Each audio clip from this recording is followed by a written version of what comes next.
for the period, but it makes more sense, especially with a 10 and 12-year-old back in Cairo. Welcome, everybody. We're delighted to have you today at the Issam Fares Institute for another event in our month-long series of events to inaugurate our new building and to give an idea to There are other institutes besides the Nasser Al Institute. I know of a couple others that are based. Professors, civil society, foreign governments, and national agencies to make clear basically all the different things that we do at IFI and the different fields that we work in. Today we're here to launch a monograph report that we have just published it's called the Preliminary Overview of Policy Research Institutes in the Arab World, and this is really the heart of what we do at IFI. We were established because there was a need that was identified both by AUB and our many research partners around the region and by Issam Fares himself from his years in government service. There was a need identified to understand better how it is that knowledge and research can be put in the hands of government officials so that they make better government policies in the Arab world and in other parts of the world as well. So the idea of the Issam Fares Institute for Public Policy and International Affairs came up as a joint venture by people who thought that the best way to do this was to set up an institute at AUB, because AUB had probably the biggest number of research professors of any Arab university in the region, I would imagine, where research is compulsory and required for promotion and therefore is a central part of the work that is done at AUB. And our work now has been going on for about 7 years or so, and the central theme of everything we do, whether it's in climate change or youth, refugees, or international affairs, is to look at how policy is generated, how research is generated, and how knowledge is generated in the region and abroad, and how that links with policymaking, if it does at all. And if it does, how does that happen? And if it doesn't, why not? And how can we promote it? So we spent some years holding meetings and workshops and discussions with people to try to figure out exactly how this process of knowledge linking with policymaking happens or doesn't happen, and why in either case, and how we could play a role with other research centers and think tanks and knowledge producers in the region, how we could play a role to help promote this kind of process. So that's the overall kind of background to what we're doing. Dr. Hana El-Ghali will talk, she will moderate the discussion and presentations, and she'll talk a little bit more about this process. The booklet is available outside and online, and we're very pleased to have with us two other speakers. Let me just give you a quick idea of the three of them, and then I'll turn it over to Hana to run the presentations.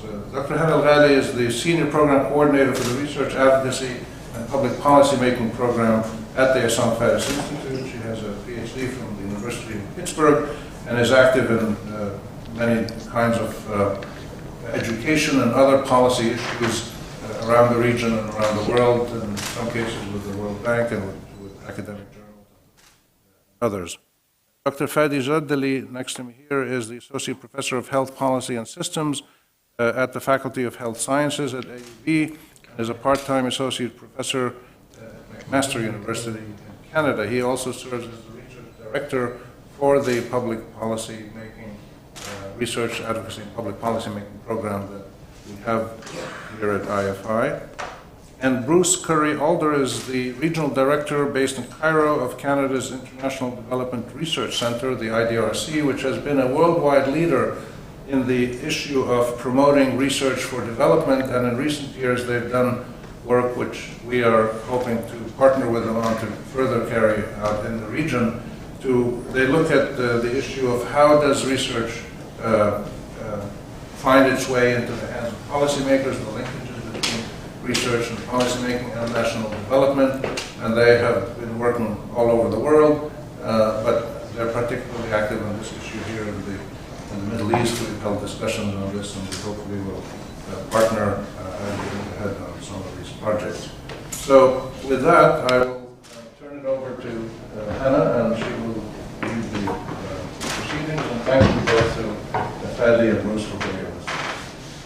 Thank you, Rami. Thank you, Rami. Thank you again for people for coming, and also for Bruce and Fadi for accepting to give us their comments on this monograph.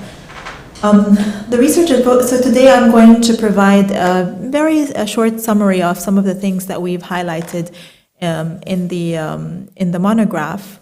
So if you're interested in knowing more and reading more about the things in the monograph, you're welcome to grab a copy before you leave.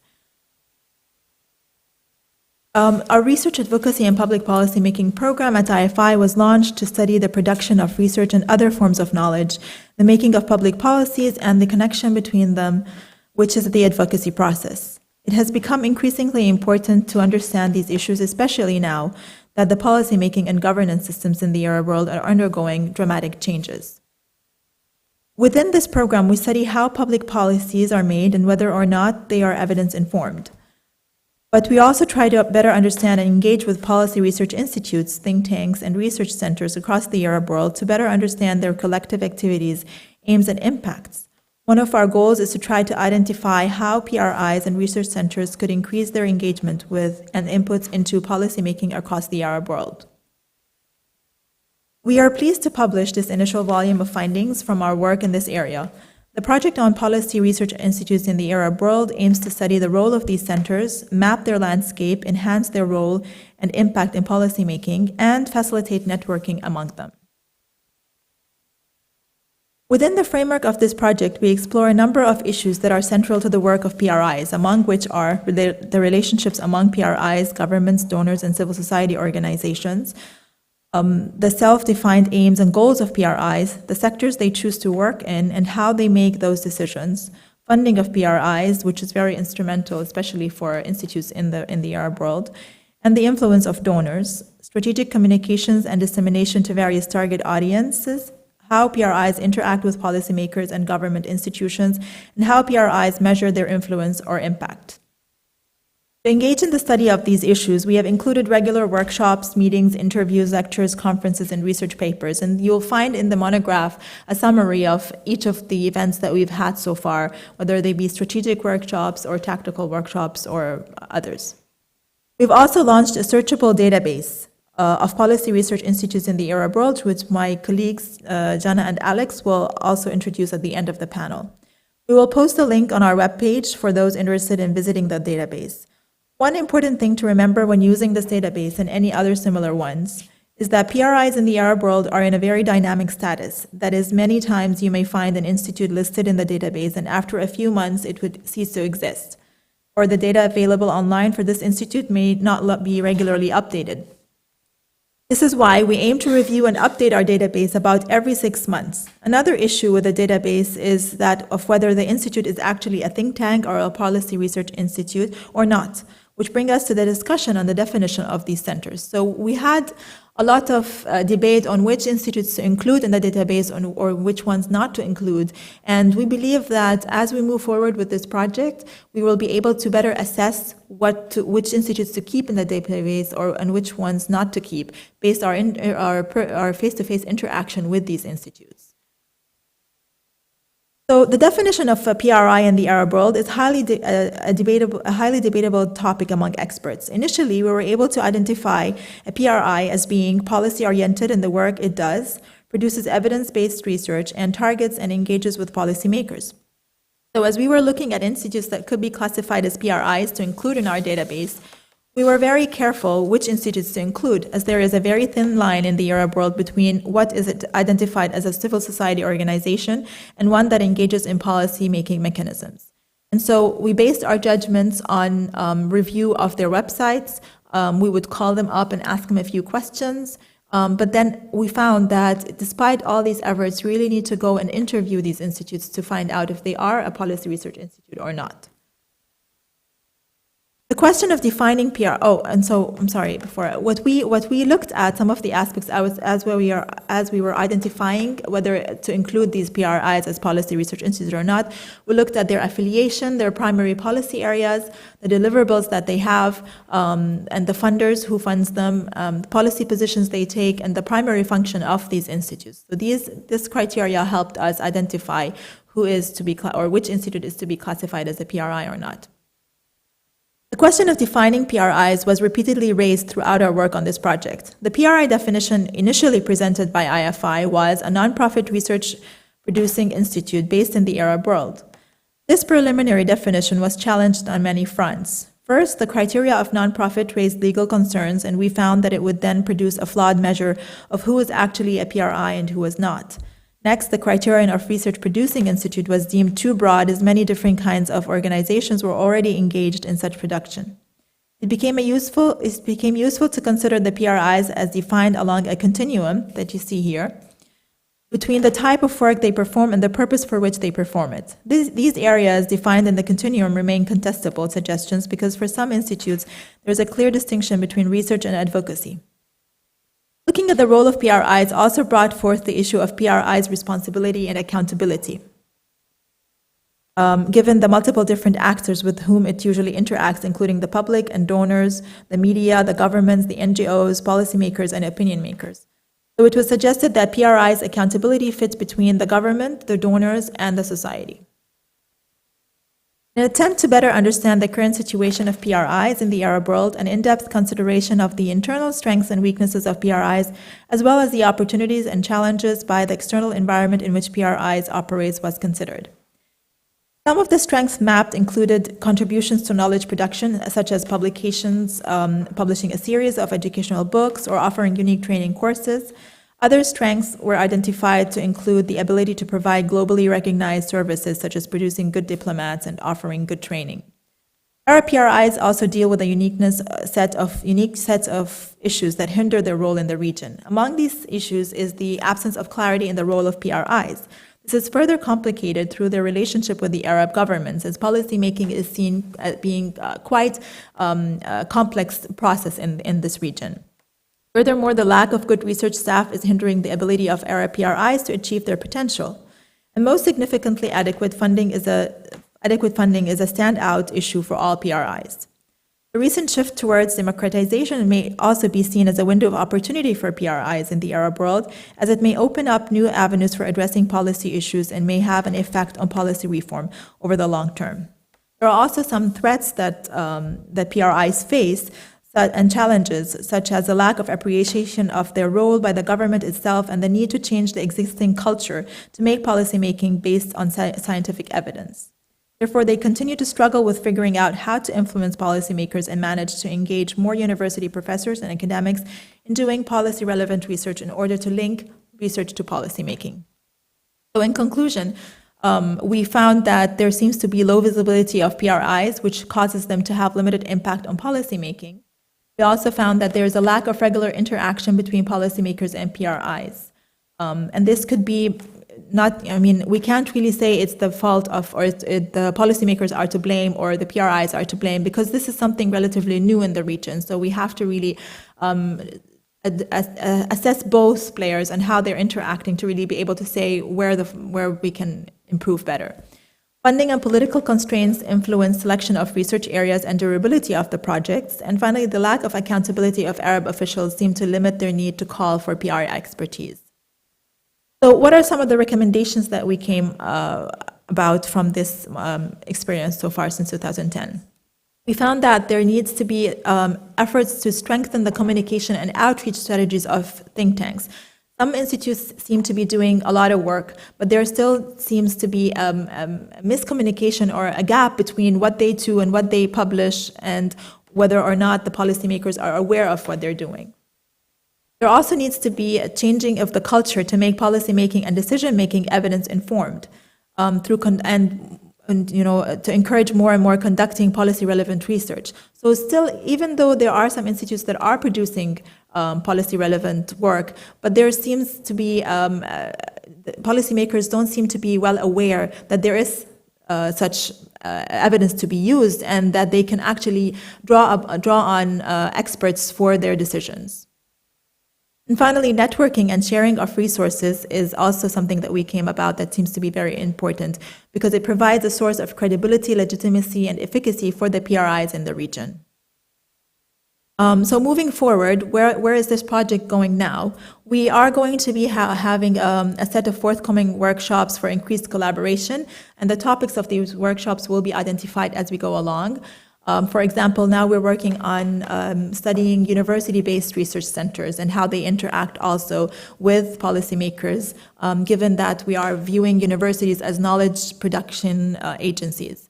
And we're also going to be meeting some meetings with policymakers. We're planning some meetings with policymakers to better understand how they view these institutes and what do they expect of them. And also we're conducting an in-depth national case studies in 4 Arab countries at the moment, trying to look in depth into what is the role of these institutes, what is the capacity, their research capacity, their publication capacity, what role do they play in the policymaking process. Is it advocacy? Is it to take positions for, against, etc.? So this will help us redefine our database, which we will launch later on. Thank you.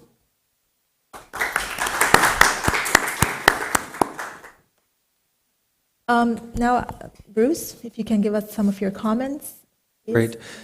Thank you, and it's an honor to be here today. What I would like to focus my comments on is being constructively critical. And what I'll do is I'll make 3 critiques and then 3 suggestions on insights that are already here and could easily make this from a good publication to a great publication. In terms of critiques, the monograph identifies a number of concerns, but where I'm reading into it, I didn't quite see what was the particular problem. The introduction highlights a number, and we were just touching upon those, that policymakers and researchers do not regularly interact, nor do they necessarily know what each other are capable of and the constraints they face. Lack of accountability amongst policymakers. An IDRC convened meeting recently, one of the takeaway messages was, policymakers are not accountable for what they do not do. It is sometimes safer not to act than to act. And the need for continuity and credibility in the research agenda. That what I sensed in this paper was a certain amount of vulnerability, particularly on the funding side, which encourages institutes to shift. For me, this boils down to one general problem that underpins for IDRC a concern we have about research here and elsewhere: misinformed citizens and public action. So you have citizens that don't necessarily know what the issues of the day are, what are the trade-offs and options for it, and public action itself is sometimes what a policy leader will want as opposed to the result of an evidence-informed discussion. There's also passing mention to poor quality and quality of policy research and some concerns over the privatized nature of research production. In short, it's a very rich piece. In teasing out some of those elements will be giving us much homework in the future. The second critique is it is exploratory. It is an overview, and that's honest. But what it means is it doesn't quite speak to either the academic or the practitioner. So as an academic, and I have this dual Jekyll and Hyde within me, it lacks a little bit of grounding in theory. What are the ways that we can understand from the point of view of literature, what are these entities, what are these policy research institutes, whether it's principal-agent relationships or casting PRIs as intermediaries between the worlds of research, policy, or the public, citizens, and government. It also lacks some key messages at the end of the day. It reads like the overview of the process it is. There were these meetings, but the meetings themselves have within them key messages on the importance of strategic communication, funding strategies, knowledge translation. More of that can be brought out. Particularly the nuance of what is the role and purpose of networking. So it's one thing to say we need to be networked more, that lends credibility, but there's also particular roles for networking, well, let me give an example from IDRC's experience. We have 20 years supporting what's popularly known as the Peru Consortium. It's the Center for Research on Economic and Social Affairs. Started with 5 independent policy research institutes, has expanded to a membership of over 30. Each of them maintain their own identity, but they do have shared calls for proposals. They have a shared annual conference. And in the 2006 or 11 presidential elections, they had a presidential debate that they convened. So they've ended up joining forces on particular elements, but maintaining their identity. So that role and purpose of networking within the region. And what the report touches upon quite well is that policymaking is national. So the idea of having a regional network, unless you're very clear on the role and purpose of it, there will be some room left to be desired. The third critique is I was left hanging. There was an unanswered question for me, speaking as Canada's International Development Research Centre. What makes the Arab world unique? Or is the Arab world a unique setting for policy research institutes? On the one hand, I felt, no, actually, a lot of what I'm reading here I've seen elsewhere, whether Africa, Latin America, or Asia. The definition of a PRI, it's striving to engage policymakers. You have peers around the world that are dealing with this. On the other hand, there are certain elements that are unique to the region at this time. Particularly the lack of independence due to funding constraints, especially within the region, and the stigma of foreign funding, and the nonprofit status. Actually, there's a number of institutes that IDRC has knowledge of that have actually incorporated themselves as private business because it's easier than becoming an NGO. So tentatively, yes, the region is unique. And in the SWOT analysis that was referred to, some of this comes out clearly. Governments tend to operate in an opaque manner. Sensitivity around certain topics, public information or information gathered by government being restricted and not publicly available.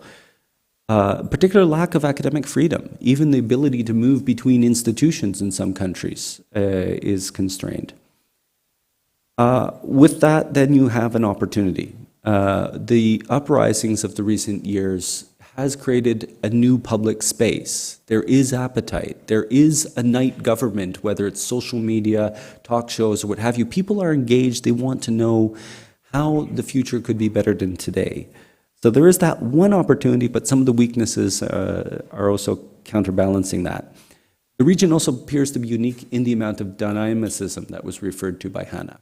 The report makes reference to 45 new institutes coming into existence since just 2009 and another 16 disappearing. So there's obviously a lot of churn, a lack of stability.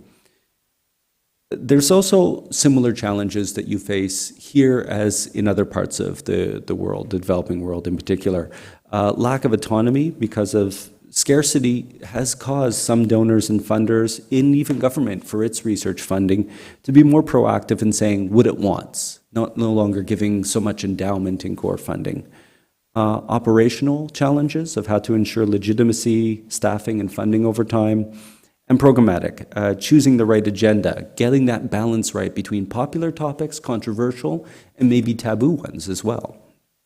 So let me turn on to 3 insights. Elements that are already here that can be brought out a little bit more moving forward, either with revisions to this or in the future program that IFI may be engaging. One, it's clear that we're dealing with a missing market between research and, or more to the point, the supply of and demand for research. And some economic analysis might be helpful, or inspired economic thinking. What are the incentives that are shaping how researchers and how policymakers spend their time? What are they engaged in? And delving into that a bit more.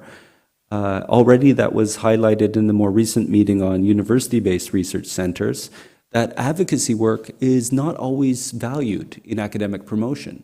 So there is a sort of incentive for researchers that want to have that credibility to focus first on peer publications and then later on impact and policy making, that it's a luxury.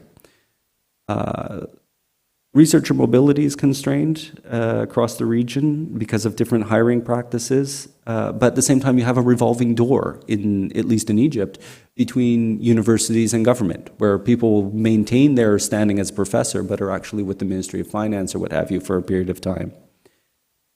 Some researchers are moonlighting as consultants. They're generating information for others, but they're private products that don't necessarily contribute to public debate. What else is missing? Again, touched upon in the monograph, but it's not just researchers and policymakers, but where are the linkages between them? journalists, media, public opinion shapers, those that are doing public opinion surveys, and the private sectors, both a producer and an audience of research. And universities. It's that vibrant ecosystem that I think is what's most vital at the end of the day. Which brings me, putting the academic hat on, to ask, what is the unit of analysis here? Is it the Policy Research Institute per se, or is it more the operating context that they're in? How they contribute to the circulation of people and ideas within the countries of the region? Secondly, and this follows from the first, really understanding what shapes policy. Governments, as of yet, are largely unaccountable to the publics. There's a lot of emphasis on elections, but not necessarily the constant culture of holding policymakers to account for what they're doing or not doing while they're in office. Policy, it's referred to in the paper, it tends to be based more on informal private bargaining amongst powerful actors, rather than public opinion and debate. So that's what's determining what matters, not a sort of evidence-based policy process.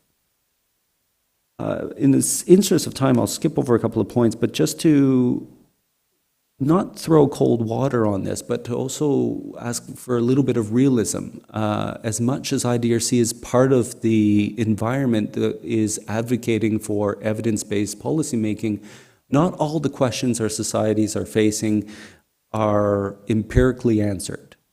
Science, research, and evidence can provide enlightenment, but there's still going to be some amount of heat where the debate is about fundamental values and visions, where policy research, whether it's coming from an independent institution or universities, can help inform and create a different level of dialogue. That's great, but we can't necessarily expect policymakers will only respond to a great empirical study that leads to the one scientifically proven solution. Finally, there's an opportunity here for, whether it's with this monograph or the Institute moving forward, to really shape what do we understand by success? What are successful policy research institutes? It's not just the quantity or quality of publications I'd put out there. My own sort of shorthand would be it's the production of talent, ideas, and action. And these are very different business models, even though they may coexist within the same institution. Absolutely pleased to see the reference to tobacco control as an example. We'll hear more about the health side in a moment, I expect.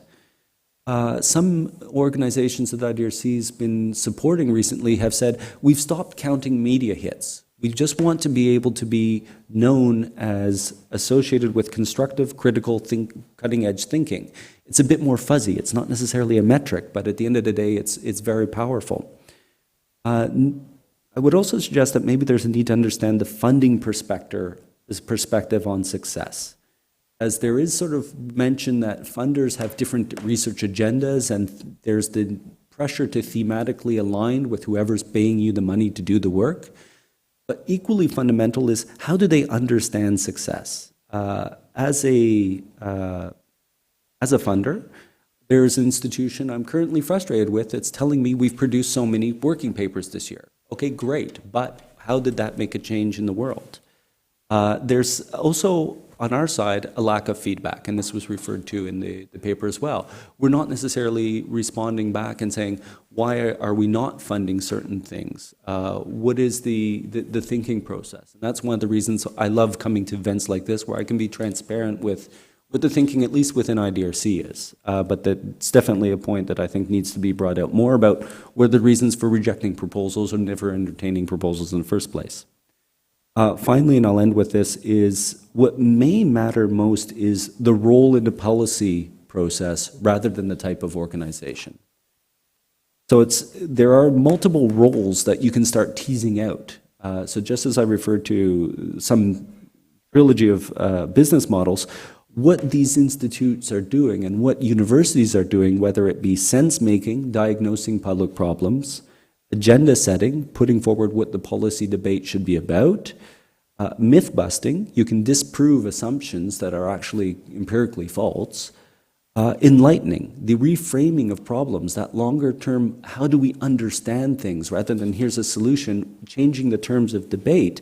And then the learning. This is what I keep hearing from government and policy circles. It's like, well, this is great stuff, but what do I do differently on Sunday or Monday morning? How do I put this into practice, the implementation? So each of those referred to different roles in the policy process, which might be just as valuable as attention to type of organization. Thank you.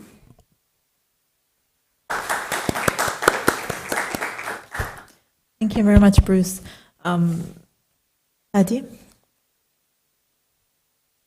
Thank you, Hannah. Thank you, Bruce. I think what I'm going to be doing in my talk, I'm not going to actually, I will build on what Bruce already have mentioned. I will avoid to duplicate, so I'm not going to mention many of the things that was Bruce in the way actually looked at this monograph. The first thing I want to mention that the one thing I like about the monograph that it's not really about answering the question whether PRI are successful in impacting policy or not.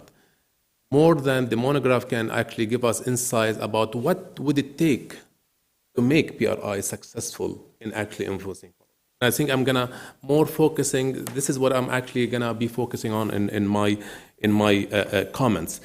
To the way I'm framing, I'm looking at the monograph. I'm just looking at that really what would be the next step for a foundational piece like this that IFI have done.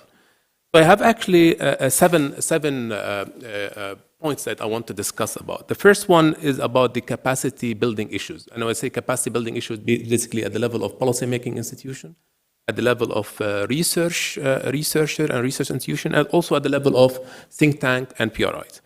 The second one I want to mention a little bit about is about the culture, because I think also Bruce referred to this, but I'm going to just build on that. The third one is the word accountability. And this is very important, I think, piece that we need to reflect on and think about. The fourth topic or the item I want to discuss about is about issues related to funding and the revenue generating model for PRI, because this is also problematic in our Arab region. The fifth item is the knowledge translation and the communication. So, and the sixth one is the role of media, because also the nice thing about the monograph actually is shed some light about the issues related to the relationship between media, PRI, and the influencing of policy, the influences in policy making processes, and also the researcher role. And I'm going to actually finish it up by discussion about the next steps in terms of what I think perhaps it would be useful to have as next step, building on what already Hannah already mentioned. The first thing I want to go back to the capacity issue. I think we have to acknowledge that the issue for us is not really about only the role of PRI. We cannot look at the role of the think tanks in isolation of the context that we actually live in. And when we say context, we're talking about actually the limited capacity of policy-making institutions, whether they are ministries, executive level, or parliament, or any legislative authorities. There's actually some poor capacity in terms of how to develop, implement, and evaluate policies. This is the first component. The second one is the issue about the research. And Hannah, and in the monograph already you mentioned about how we can, it's part of your recommendation, how we can ensure that PRI is starting to produce policy-relevant research. How we want a PRI to actually start addressing priorities or pressing priorities that policymakers care about. This is also important.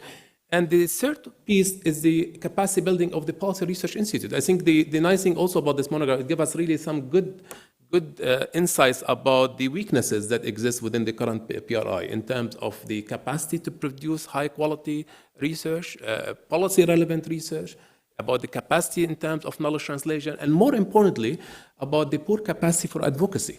And for me, it all goes back to what is really the role of the think tank.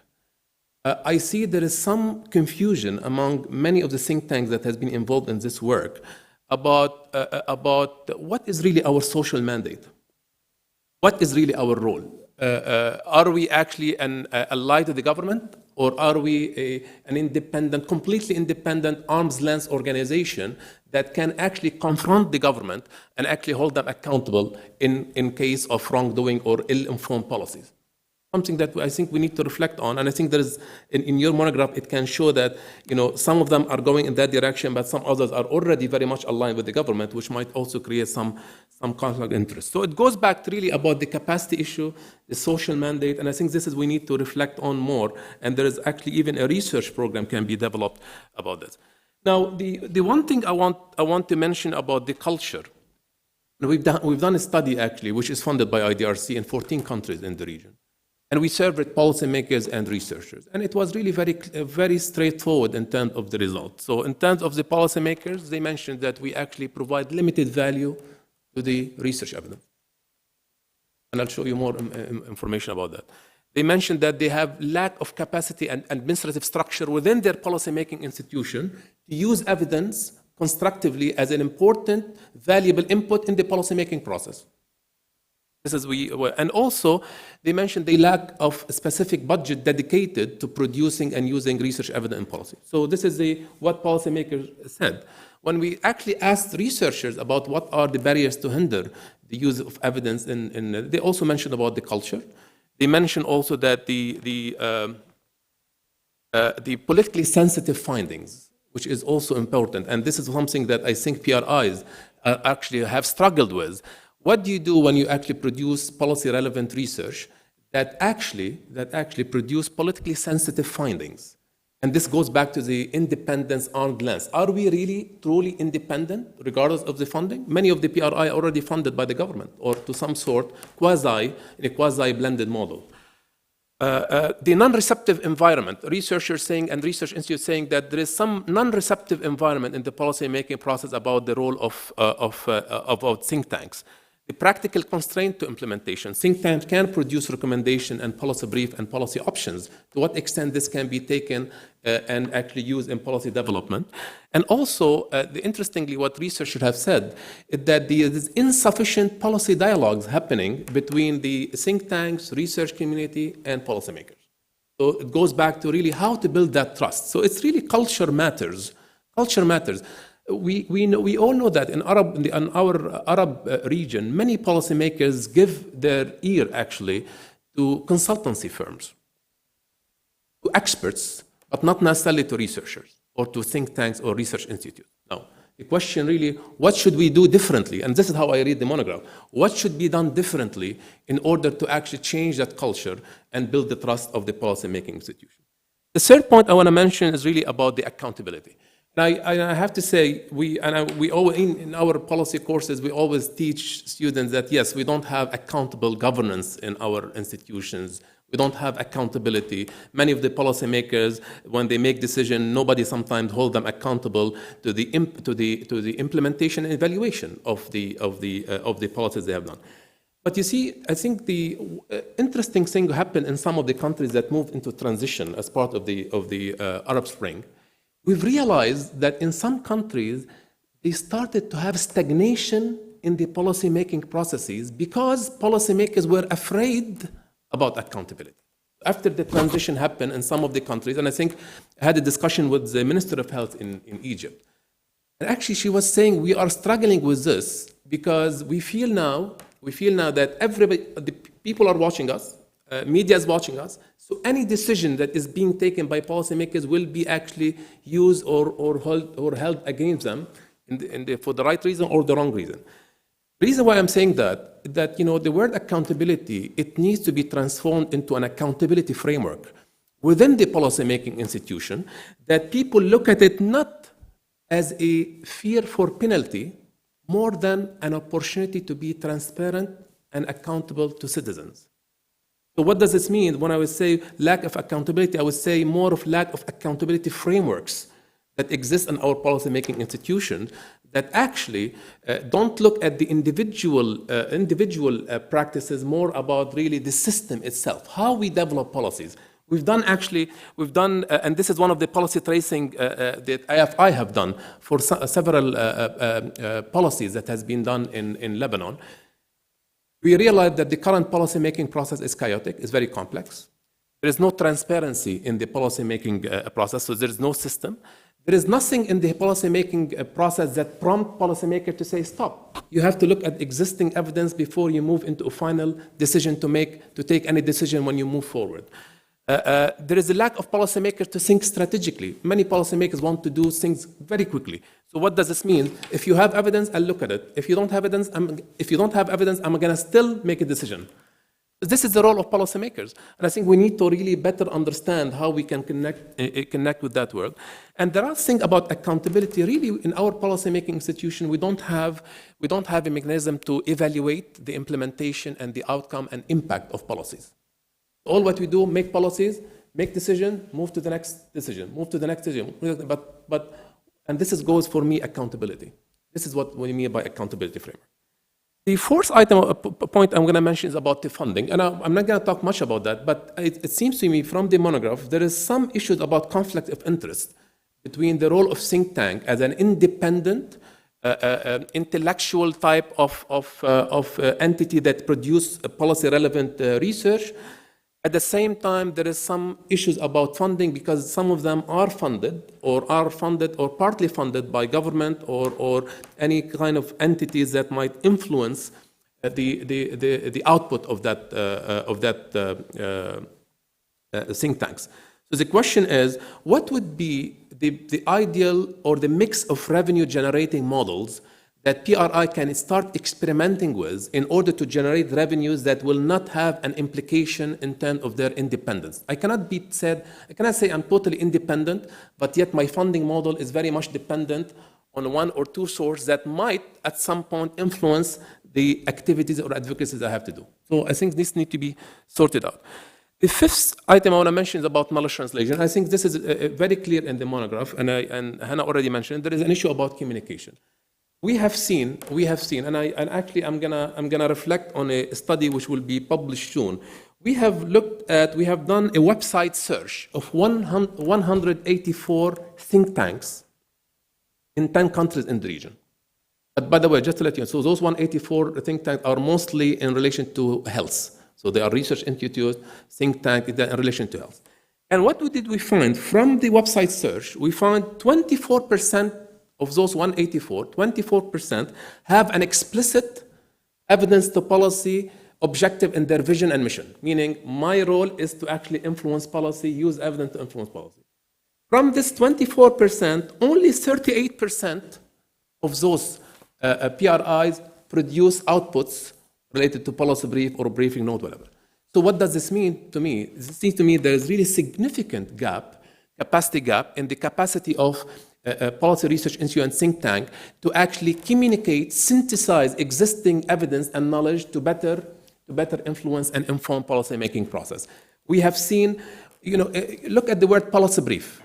If you look at how policy brief is being done across different think tanks, you will see each think tank doing it differently. And there is no really structured science-based approach to how we do policy brief. Some policy brief, they take one research article and they do brief about it. And some of them, they actually harness all the existing evidence on a particular topic, like what Bruce mentioned before. What is the problem? So it's a very clear articulation of the problem, the causes, the underlying factors, the size of the problem, and then go into the options and implementation consideration. So really the issues about knowledge translation is extremely important. And I think from the workshop that I have attended as part of this work that we have done over the last few years, I've seen that some think tanks were not really clear about what knowledge translation means in the context of the work. So they felt that they want to produce research, but they didn't take that research one step further in order to actually provide it in a user-friendly format and enable policymakers to actually better use that evidence to make better decisions. And this goes also to evidence-based advocacy as well. The number 6 item that I want to mention about the media. And I think the monograph already mentioned about the issues, about the challenges between the relationship between think tanks, researchers, and media. And I think we have also, interestingly, we have a workshop that we have done for the media here at UB a few weeks ago. And what we have done is that actually we've done media analysis, but this is again related only to health, for 2 years, 2012, 2013. We searched all the print media, the main newspapers in Lebanon. We wanted to understand how media report on health-related issues, to what extent they use evidence. So we have interestingly, for 2 years, we found 1,279 articles that were published in the main print media in Lebanon related to health. And then there was a criteria framework of how we actually analyzed those articles. We found actually 961 articles, the majority of them, they only talking about events. So the minister came, they opened a new hospital, whatever, a conference, pharmaceutical, whatever. Only 318 articles, they use some kind of evidence. So we said, okay, great, let's see what type of evidence the media have actually used. We actually looked at this. We realized 272 articles, they use actually specific evidence. We said, okay, great, let's go to see what type of evidence they have actually used. Interestingly, the majority, 121 articles, they actually use the expert opinion as an evidence. If I interview an expert, whoever claims they are expert, with all the respect, this is actually for them. This is the number one cited evidence in the media as expert opinion. Why I'm saying this to you? Because from this number, 300 something that actually use evidence, only 24 articles, they used studies from think tanks and PRI. 24 articles in 2 years published in the print media, they use outcome from work from the think tanks. So what does this mean for me? What does this mean for me? There is really a major challenge for researchers and think tanks about how to communicate evidence with media. How we can build an evidence-informed health reporting or evidence-informed reporting about public policy in general. This is something I think the monograph can give us some good insights of how we can actually go and work with the media. So I'm going to finish my commentary by saying about the next steps. I think the monograph, of course, I agree with Bruce, it's exploratory, it's just foundational, etc. But certainly, it's a good foundational piece that we can build on. Foundational piece in the sense of building a research program that comes out of it. So basically, what can be done for PRI to be much more influential in policymaking process, but also it can be foundational in terms of engaging policymakers, as you said, Hana. So what I'm just thinking when I read the monograph again, I felt maybe it's ideal as a next step for this is to really turn around this into a real policy brief that clearly, and as Bruce mentioned, to articulate what is the problem, very clearly, what is the problem of PRI in the Arab world, and also harness all the existing evidence and experience of other countries and evidence from other countries about how to make PRI much more influential, and try to put options, option 2, 3, 4 policy options on the table, where actually you can get the PRI, the policymakers and researchers in a policy dialogue meetings or a series of policy dialogue meetings where they can actually deliberate about how they can build on that, what type of context-specific options that can be implemented in order to actually move this into action and into policy. So I see there is really some good potential of taking it into that direction. Thank you.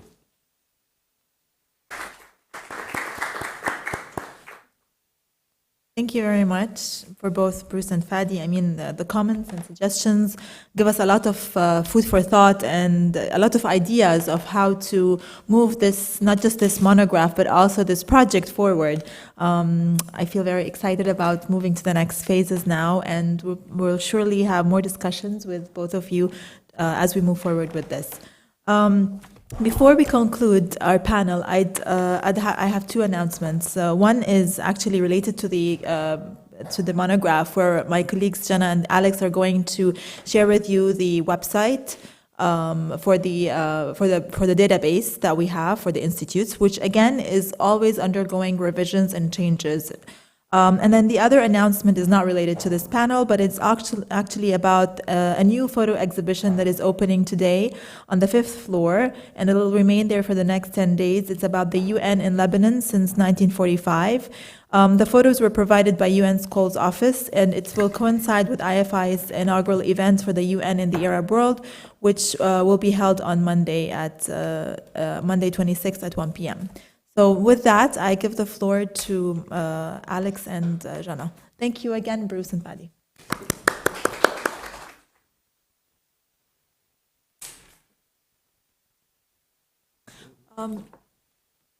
Well, we can have questions now or after the database. Which one do you prefer? Do people have questions now? No? No? Okay, let's have some questions first before. Yes, Nasir.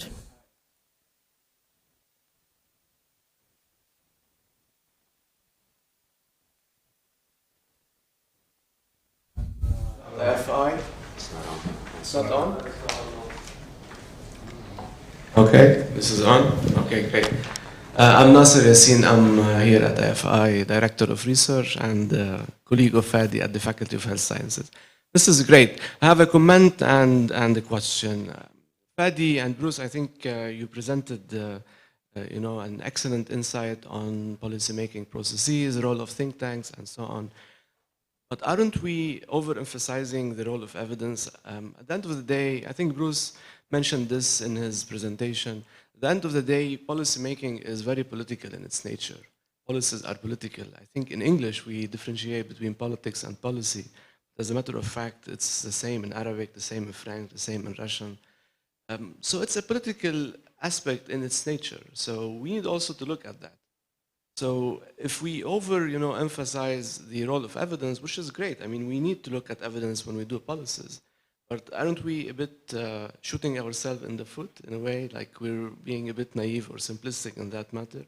So this is the question. And the second is also a comment on the role of the international organizations.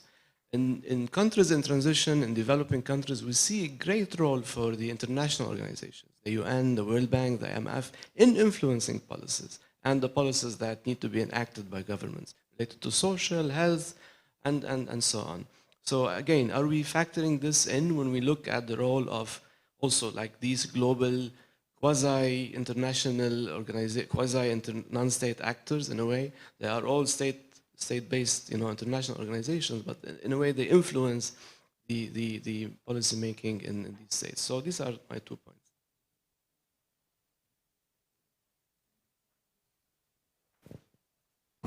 I'll just briefly touch upon the 2 points. I fully agree. And I was trying to refer to that in this contrasting with heat and light. Very different set of circumstances, but IDRC was supporting research on genetically modified organisms in the early 2000s. Not the actual science of it, but what are the policy implications? And that was a clear area where there was obviously a lot of rhetoric, and there wasn't much evidence. So being able to say, okay, what is there in terms of science and evidence to allow a little bit more narrow definition of what then becomes the more value-based discussion and debate.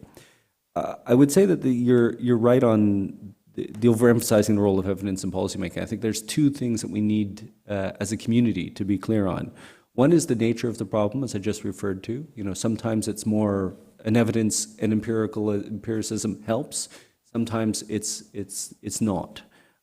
Secondly is understanding the multiple inputs into policymaking. And I've seen some wonderful diagrams that say, the researcher thinks, they come up with the idea, put the solution over here, and the policymakers, that's the only input they're getting. Where actually, if you hang outside the door of the minister for a while, you realize there's all sorts of lines, whether it's constituents, trade unions, international organizations, and all of those are crushing in. So what is the political economy of policymaking and the incentives of policymakers to make decisions, not make, in what time frame? We've all touched upon this in the past little while. The role of international organizations. About 2 years ago, I was at at a meeting where it was under Chatham House rules, so I can't say which policy leader from the region was there. But she made the interesting observation about the constrained space now in the 21st century compared to even 3-4 decades ago that particularly small countries in the region face because of all of the conventions, all of the trade rules, what have you. So literally some potential policy solutions are unthinkable and definitely undoable. So all of this sort of sedimentation, it's not just the donors saying what they will and will not fund, but the policymakers are not all powerful. They have a constrained space both intellectually and in terms of their ability to act. Thanks, Nasser. I think these are very good two questions. The first one, absolutely, you're absolutely correct. I mean, the nature of policymaking process, there is a political component of it that I don't think anyone can actually change that nature. And I think this happens in whatever country you go, that there's really political nature for the policymaking process. I think what PRI can do so is really how, despite the political nature of the policymaking process, how you can ensure that evidence is used as one input into the policymaking. One input among all other factors that be taken into consideration, which still, unfortunately, we are not yet at that stage. And one thing maybe you made me almost think by your question that when we say evidence, we're not necessarily only talking about published evidence. So we're talking about published evidence, but also we're talking about tacit knowledge here. There is a lot of information, there's a lot of gray literature, there is a lot of data even within policymaking institutions that is not being really harnessed very much in order to actually being catered to the needs of the policymaking process. So maybe also a better articulation about what do you mean by evidence. The second one about the role of the international organization, absolutely. And you can see in our region, which is the majority of our countries here, low middle income countries, many of the low middle income countries are very much influenced by the donor funding. And the donor funding, sometimes they have their own agendas. And sometimes their agendas, unfortunately, contradict with the priorities in a given country. So this is also another issue in terms of this. Also even the donor funding and influencing what PRI can do or not. But this aside, yes, international organizations have an important role to play in the policymaking process for the right reason or perhaps the wrong reason. But in 2 years ago, there was an article that was published about the role of WHO. And actually, it was found that many of the recommendations that comes out and guidelines from WHO, they are not necessarily evidence-based. So these are prescriptions that go to countries to implement, but yet there is also some deficiencies in terms of who put those guidelines. Did they go into a certain quality rating criteria? Did they look at the quality of evidence behind it? So that's why now many international organizations, they have actually revisited even how they put recommendation, what type of recommendation goes to countries, etc., to make sure also that those are in a way are informed by the best available evidence. I just wanted to add, I think also the context makes a difference in how, in to what extent we can use this in terms of every country's context also of the policy making. Rami, did you have a question? Thank you. Thank you very much for all of the presentations and the work. I want to ask if we're maybe starting from a culturally biased perspective, and we think about this all the time as we look at what we're doing here. Are we looking at policy research institutes in the Arab world too much like think tanks in the West? Because my experience in living in the Arab world for the last 45 years and interacting with people at all levels of government and informally as a journalist and now here, is that much of the transmission of knowledge and evidence and research and facts is done informally. At a dinner, at a mensaf, at a swimming pool club on a Friday. Very informal contacts often work more effectively than formal things. And therefore, should we get more sociologists and anthropologists and psychologists involved in this kind of work that we're doing to really understand the issues of social and political and personal interactions inside Arab countries, because we live in still rather top-heavy regimes. Tunis is making a breakthrough maybe, but we don't have any real participatory, accountable, pluralistic, and democratic policy-making institutions yet, anywhere. But we do have transmission of knowledge back and forth through these informal mechanisms, so I'm wondering if we should study that a bit more.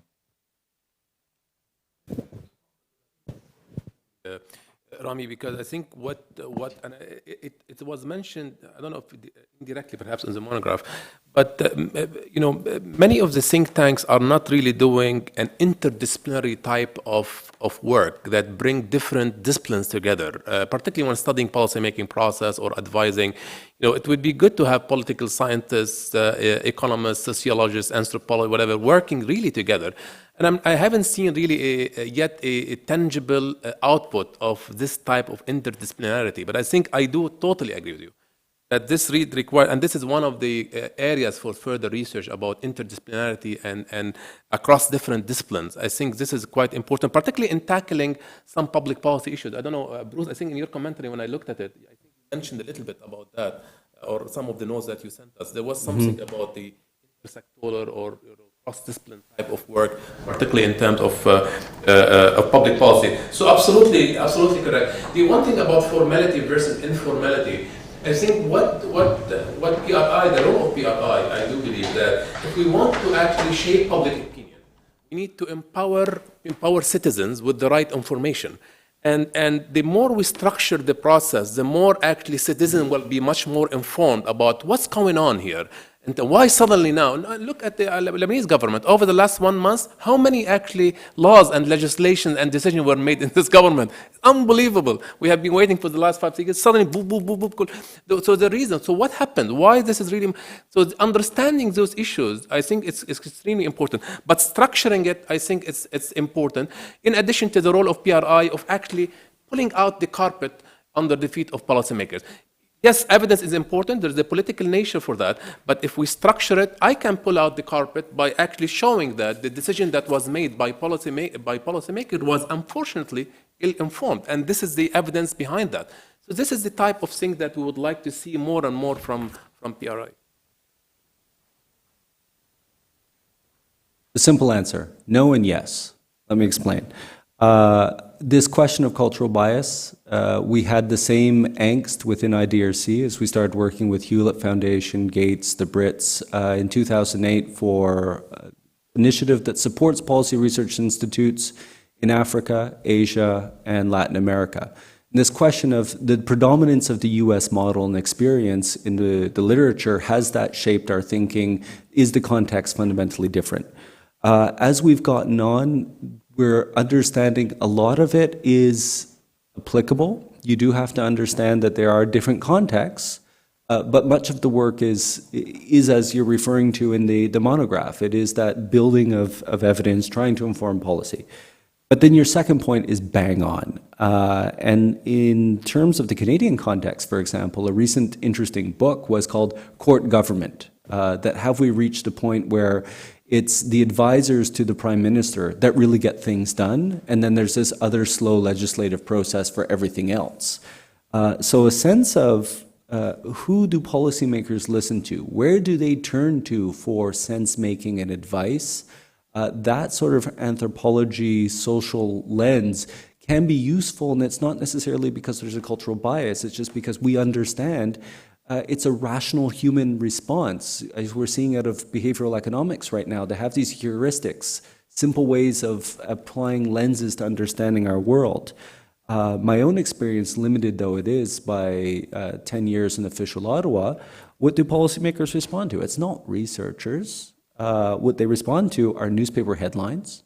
Most of the ministries that I know of get an overnight summary of where were we mentioned, where was our portfolio referred to, constituents. Somebody calls up the minister and says, I voted for you, I'm in your riding, they'll listen to them. And then more generally, what is shaping quote-unquote public opinion, whether it's opinion polls, what's in the headlines, what is perceived to matter to the public, because responding to that keeps them in power. If they're smart, they're keeping their thumb on the pulse of what's on people's minds. The amount of Canadian speeches you've seen talking about the average Canadian and what we're doing for the average Canadian. That understanding, how is it shaped? And if research is plugging into the public consciousness and public debate as much as trying to knock on the minister's door, I think there's an alternative line of communication and knowledge translation there. Not just how do you create the policy brief, but how do you create that sort of pitch that a journalist then goes, aha, I understand what this evidence tells me about health of the nation. And then policymakers will respond to that. Voilà. Any more questions? Yes. I have a question about the fact that knowing that the governments aren't inclusive, pluralistic, and all that, Is there a trend in the Arab world where there is government-funded PRIs? So, for example, I can only think of the Basel Flayhan Institute, the Ministry of Finance, I think. And they do actual research, but they are part of a ministry. So is that a trend at all in the Arab region? And then the second question would be that now that there's a transitionary period in the Arab world, do political parties that are emerging, do they try to put on their platform as they run for elections research at all based? So I can think of the Heritage Foundation, for example, in the US, and the Republicans use it very much to use evidence for their running platform. Is there also a trend in the Arab world for that? I think there are other institutes besides the Basel Flayhan Institute. I know of a couple others that are government affiliated, and they generate data, particularly in the field of education. That's what I know of. So I'm sure there are others. In terms of the other questions you wanted? I think the comment about the political platforms, I think we are witnessing more and more now that political parties are starting to actually develop a good, informative and formalized political platform when they go for election, whether they are at the opposition or with the government. But I think one of the things we've learned, I think in the States, there is some model where actually the major parties, for example, in the States, the Democrat, Conservative, they are actually, many of them, they actually have a partnership agreement with think tanks. They can supply them with the information on almost on a daily basis, whenever there's an issue, even at midnight.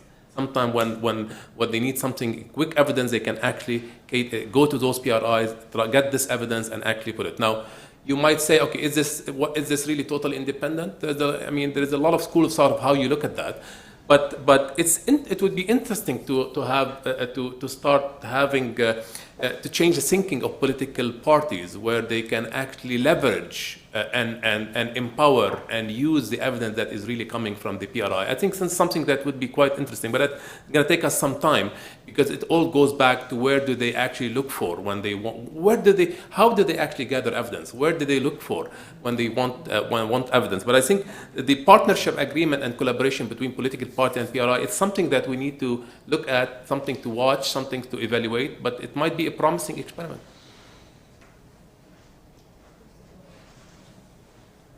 Any more questions or comments?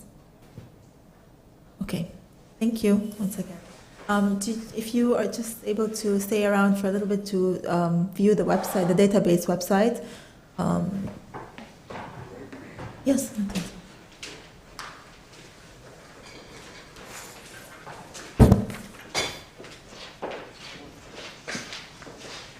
I just want to thank everyone for coming in today and for the speakers as well.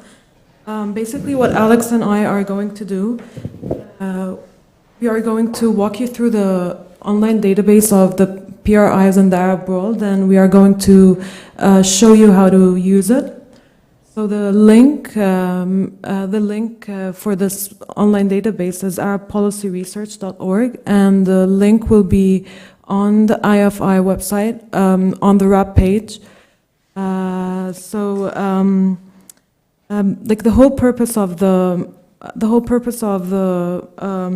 database is to showcase all the different centers focusing on policy research and advocacy in the Arab world, in addition to publications and authors with that focus. And another aim for the database is for it to be a source for civil society organizations and scholars and others working in the domain of policymaking. So basically, you can use the database to look up institutions, authors, and publications. Okay, so you can look up institutions by country. For example, Egypt, we have 26 institutions in Egypt.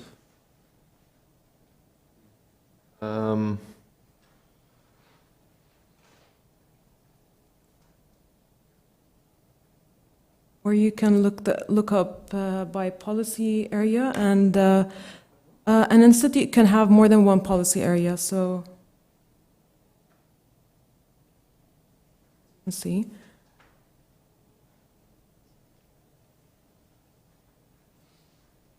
can also look up by scope. You can either choose advocacy or consultancy or research. or other. And the final one is affiliation. And we identified several different types of affiliation, being university affiliated, semi-governmental, religious, political party, independent, governmental, either regional or local, foreign established, and corporate.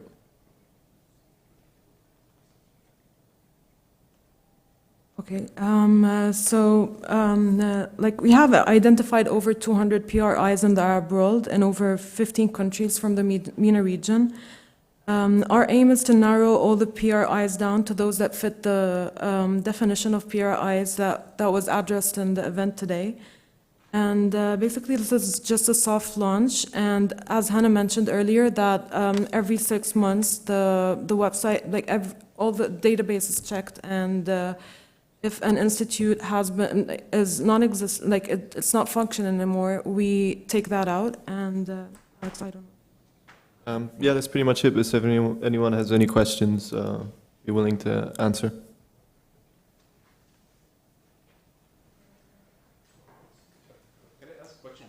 Yeah, of course. This is great, by the way. So this is very, very useful and informative, and certainly I think it would be useful for researchers actually to look at it, particularly when they conduct studies and others. Is there a mechanism to constantly update this database for? Yes, every few months we're going to be going over all the different informations by country. And right now, honestly, all the information is taken from the websites of the different policy research institutes, but I think we're planning on interviews, maybe either by phone, try and verify this information, keep updating it. As well, sometimes policy research institutes just close down all of a sudden, some pop up. So it takes just constantly researching, updating, making sure the content's verified. Outside Lebanon can access it? Yes, it's exactly. Yeah. We also commissioned researchers in every country, local researchers, Wow. because they know of the institutes in that country more than we would do. So we commissioned researchers. We commissioned researchers in each of these countries, and they came back with us with lists, and we hope to do this every 6 months. In addition to that, the in-depth case study that we're doing, we're actually identifying the institutes in every country, and we're going in person and interviewing them, and we're going in-depth into the criteria of research they follow, what the capacity is, what methods they use, what networks, etc. And so that will also inform us whether or not we could classify them as PRIs to put in our database or not. So, because it's more scientific.